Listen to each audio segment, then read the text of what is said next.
A great power was endowed in you by the Eternal before you came to this world, in order that you might distinguish those things difficult to distinguish and unknown to the multitude, and that you might be freed to the one who is yours, in you, the first to save, and who does not need to be saved. Say there, stranger, remember me? I am that stranger who's coming out as a trans P. That passage I read is one single line from the text in the Nag Hammadi Codices titled Allogenes, and that is the third text in the 11th book. It's only 9 pages long in the original booklets, papyrus-bound booklets, and it's quite damaged and fragmentary in several passages. It belongs to the category scholars define as a revelation discourse, and the central topics of the discourse are the endowment of divine intelligence, or nous, and instruction by the mystery light. By the way, you might be wondering, what is the mystery light? Well, it's no longer a mystery. The ancient texts, not only the Nag Hammadi Codices in Coptic, but also Egyptian texts, describe it as the supernal light, and also the light of instruction. Not in his image, I propose to call it the organic light. So what is it? That question goes to the core of the ancient mysteries, and it goes to the vow of silence observed by the initiates in those schools. They vowed never to say openly, publicly, or directly what the mystery light is or what its properties and behavior are. But I broke that vow of silence not in his image, and for the first time ever, I openly disclosed what it is. And it's not anything wild or fantastical or speculative at all. What the initiates of the pagan Sophianic mysteries knew by direct experience is that the earth is a radiant body.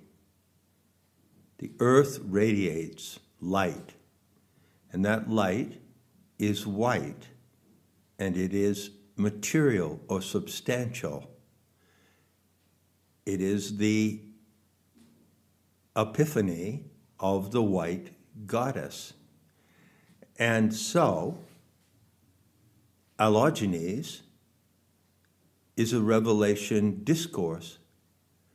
It means that it consists of notes that were taken from the experience of direct encounter with this light. Now, those notes may have been written by the hierophants who directly encountered the light, or more likely, they were notes made by students in the presence of hierophants, both men and women, who came out of a ritual practice of trance and described the download to their disciples. And you find an actual reference to this in the text. Now, I started writing the commentaries, my commentaries on the Nag Hammadi Codices, quite a while ago, and I haven't looked back into them for a long time. You'll find them published on Nemeta in the course entitled Gnosis Today. That's course 4. Well, I had occasion after the last upload on the Allogenes to go back and actually look at the text. I haven't looked at it in years.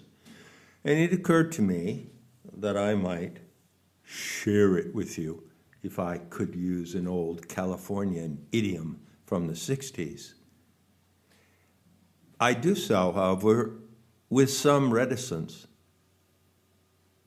I warn you in advance that this is dense and intense material.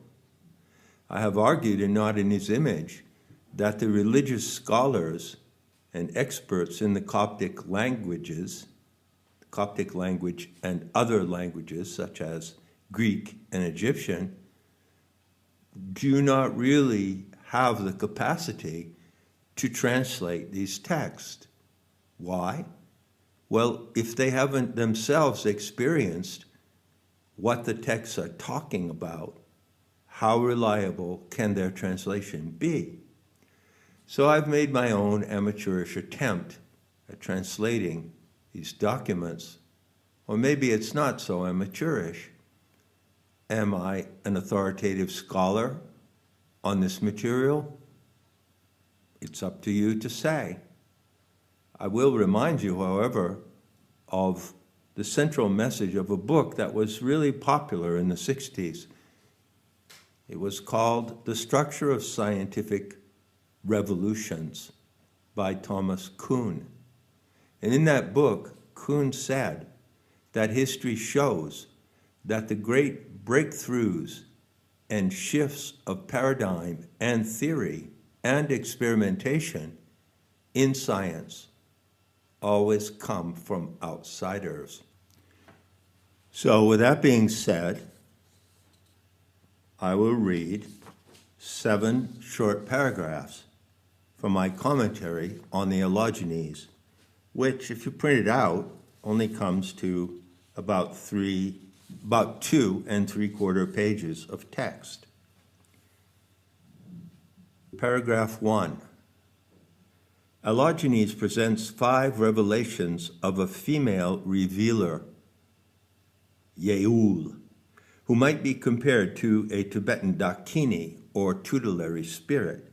The revelations are given to someone called Allogenes, the stranger, or literally, born otherwise, generated otherwise. This is a code name for the Gnostic seeker, the neophyte who is ready to receive the lineage transmission of Gnosis.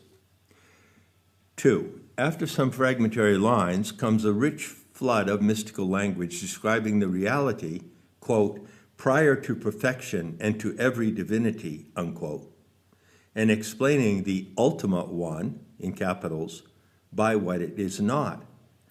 Passages 47 to 49 recall Buddhist teachings on shunyata, the void.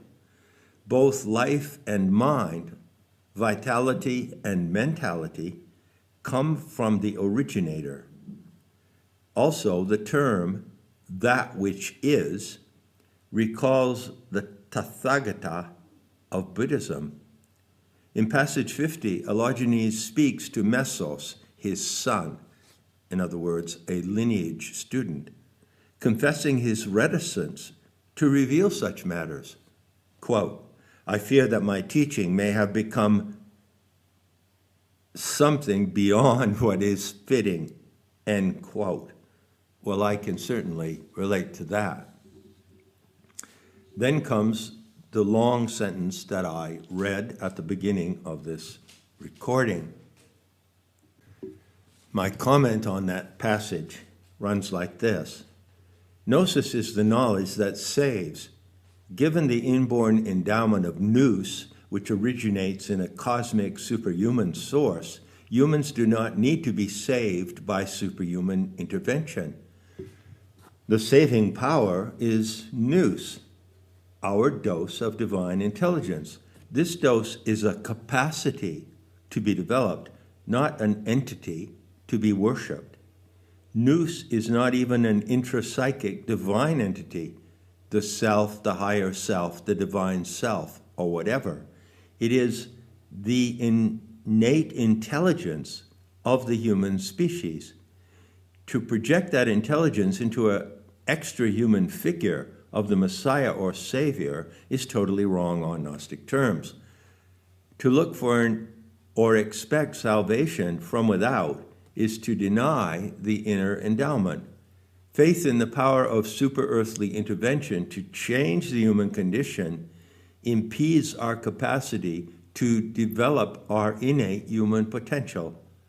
This is radical Gnostic teaching, a close parallel to Chan, Zen, and Dzogchen. By the way, I would add, as I often do, drumroll please, that everything is material. So nous, what is nous? It's that faculty of divine intelligence in you, which is grounded in common sense, which is encased materially in the genetic code, in the substance of nucleic acid. So nous is nucleic acid. Everything is material. To continue with the commentary. The revelation continues, describing how the hidden one infuses noetic language. And here they use the Coptic word, who knows how to pronounce it, S-H-A-J-E-H, logos, or word, infuses noetic language in the human mind by a downloading of images. The images are alive and operate via inborn capacities as, quote, skill, craft, or partial instinct, end quote. The power for self-correction is also endowed in nous, quote, continually to rectify failures, end quote. The Coptic word nobe, translated routinely as sin, is better interpreted as failure or unrealized potential, rather than failure to follow a moral code dictated by God. Gnostic scholar Karen King, in her book Revelation of the Unknowable God, translates the mysterious line, "He is a word, nobe, from a council. He is a perfect youth." And she elaborates it in this way.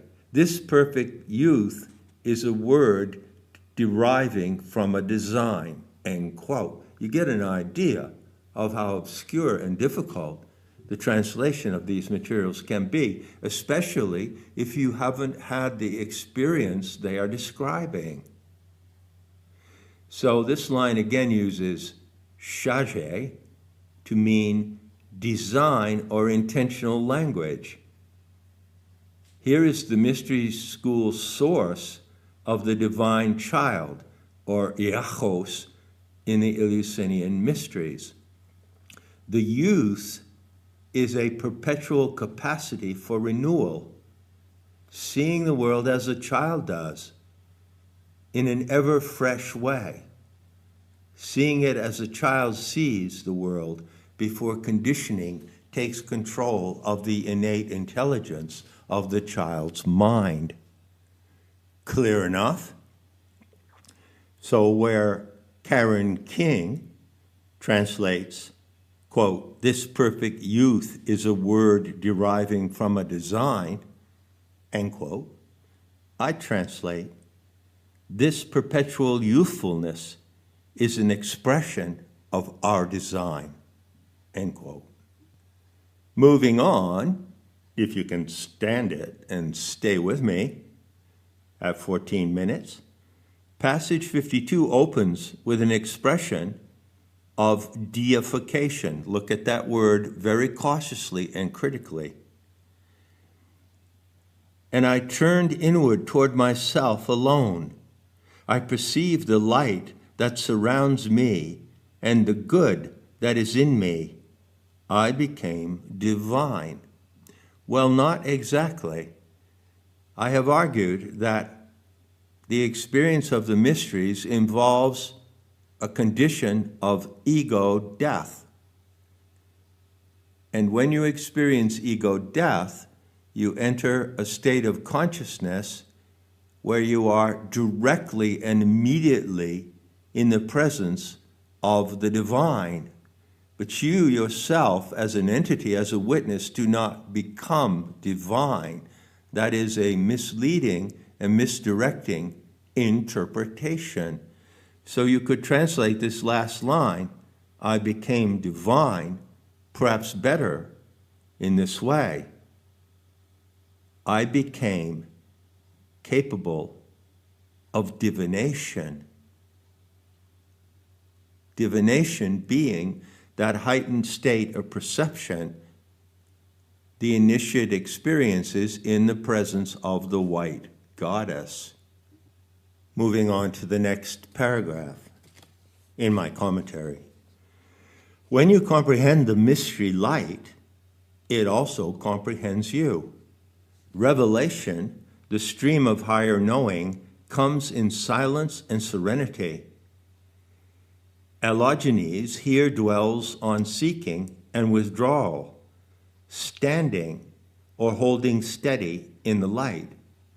Here the initiate speaks directly of the discipline required to stand in the torrential currents of pleromic light without quavering, becoming distracted, or lapsing into hallucinations.